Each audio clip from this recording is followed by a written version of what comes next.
गणेशाय नमः। आइए सुनते हैं विनायक चतुर्थी व्रत कथा। पौराणिक कथा के अनुसार एक बार भगवान शिव तथा माता पार्वती नर्मदा नदी के किनारे बैठे थे। माता पार्वती शिव जी के साथ समय बिताना चाहती थी, इसलिए उन्होंने शिव जी से चौपड़ खेलने को कहा। शिव जी भी तैयार हो गए, लेकिन वहाँ कोई ऐसा नहीं था कि जो उनकी हार जीत का फैसला करे। ऐसे में शिव जी ने कुछ दिन के लिए और उससे एक पुतला तैयार किया। फिर उस पुतले में प्राण प्रतिष्ठा कर दी। फिर उन्होंने पुतले से कहा कि बेटा, यहाँ हम चौपड़ खेल रहे हैं, लेकिन हमारी हार जीत का फैसला करने वाला कोई नहीं है। ऐसे में अब तुम यह देखोगे कि चौपड़ में कौन हारा और कौन जीता। फिर शिव जी और पार्वती जी ने खेलना शुरू किया। 3 बार खेल खेलने के बाद जीत पार्वती जी की हुई। संयोग से तीनों बार माता पार्वती ही जीत गई। खेल समाप्त होने के बाद बालक से हार जीत का फैसला करने के लिए कहा गया, तो उस बालक ने महादेव को विजयी बता दिया। जब माता पार्वती ने यह सुना तो वे बेहद क्रोधित हुई। उन्होंने उस बालक को श्राप दिया कि वो लंगड़ा हो जाएगा और कीचड़ में पड़ा रहेगा। बालक ने माता पार्वती से माफी मांगी। उसने कहा कि अज्ञानतावश ऐसा हुआ, मैंने किसी द्वेष भाव में ऐसा नहीं किया। बालक द्वारा क्षमा मांगने पर माता ने कहा, यहाँ गणेश पूजन के लिए नाग कन्याएं आती हैं, जैसा वो कहें कि वैसे ही गणेश जी का व्रत करें। ऐसा करने से तुम मुझे प्राप्त करोगे। बालक को यह कहकर शिव पार्वती कैलाश चले गए। फिर 1 वर्ष के बाद उस स्थान पर नाग कन्याएं आईं। उन्होंने गणेश जी को पूरी व्रत विधि बताई। उस बालक ने 21 दिन लगातार गणेश जी का व्रत किया। उसकी श्रद्धा देख गणेश जी बेहद प्रसन्न हो गए। उन्होंने बालक को मनवांछित फल प्रदान किया। अब बालक ने कहा, हे विनायक, मुझ में इतनी शक्ति दे कि वो अपने पैरों पर चल पाए और कैलाश पर्वत पर जा पाए। गणेश जी ने बालक को वरदान दिया और अंतर ध्यान हो गए। फिर वो बालक कैलाश पर्वत पर पहुंचा और अपनी कथा उसने भगवान शिव को सुनाई। माता पार्वती चौपड़ वाले दिन से ही शिव जी से विमुख हो गई थी।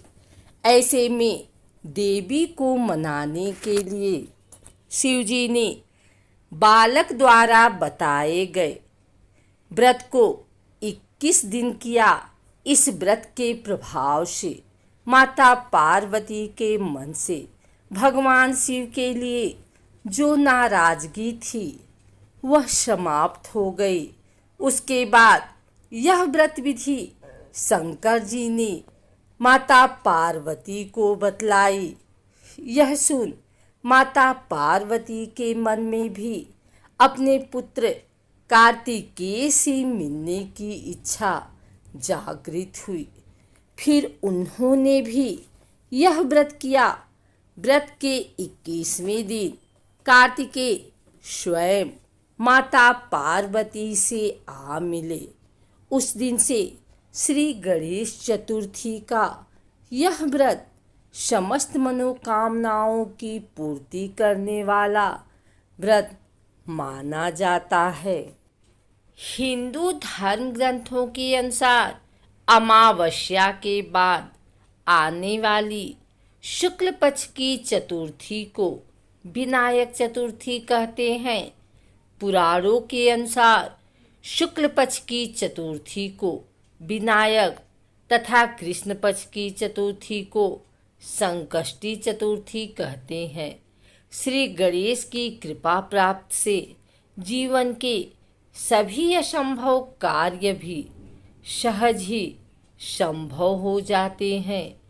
इस दिन श्री गणेश की पूजा दोपहर मध्याह्न में की जाती है। इस दिन श्री गणेश का पूजन अर्चन करना लाभदायी माना गया है।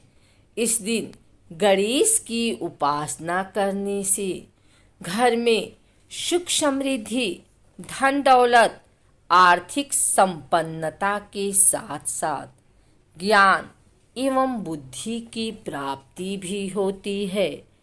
भगवान श्री गणेश को विघ्नहर्ता कहा जाता है। विघ्नहर्ता यानी आपके सभी दुखों को हरने वाले देवता।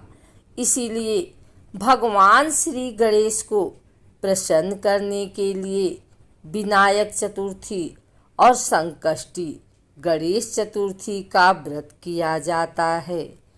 विनायक चतुर्थी में चंद्र दर्शन करने की मनाही होती है। धार्मिक मान्यताओं के अनुसार विनायक चतुर्थी को चंद्र दर्शन करने से जीवन में कलंक लगता है। इस दिन चंद्रमा के दर्शन करने से बचें। आइए जानते हैं विनायक चतुर्थी के महत्व के बारे में। विनायक चतुर्थी के दिन व्रतधारी ब्रह्म मुहूर्त में उठकर नित्य कर्म से निवृत्त होकर स्नान करे, लाल रंग के वस्त्र धारण करे। पूजन के समय अपने अपने सामर्थ्य के अनुसार सोने, चांदी, पीतल, तांबा, मिट्टी अथवा सोने या चांदी से निर्मित शिव गणेश की प्रतिमा स्थापित करें। संकल्प के बाद भगवान शिव और श्री गणेश का पूजन करके आरती करें। तत्पश्चात अबीर, गुलाल, चंदन, सिंदूर, इत्र, चावल आदि चढ़ाएं। गणेश जी का मंत्र पढ़ें। ओम गं गणपतये नमः बोलते हुए 21 दुर्वा दल चढ़ाएं। अब बूंदी के 21 लड्डुओं और शिव जी को मालपुए का भोग लगाएं। पूजन के समय श्री गणेश स्तोत्र अथर्वशीर्ष संकटनाशक गणेश स्तोत्र का पाठ करें। ब्राह्मण को भोजन करवाकर दक्षिणा दें। अपनी शक्ति हो तो उपवास करें अथवा शाम के समय खुद भोजन ग्रहण करें।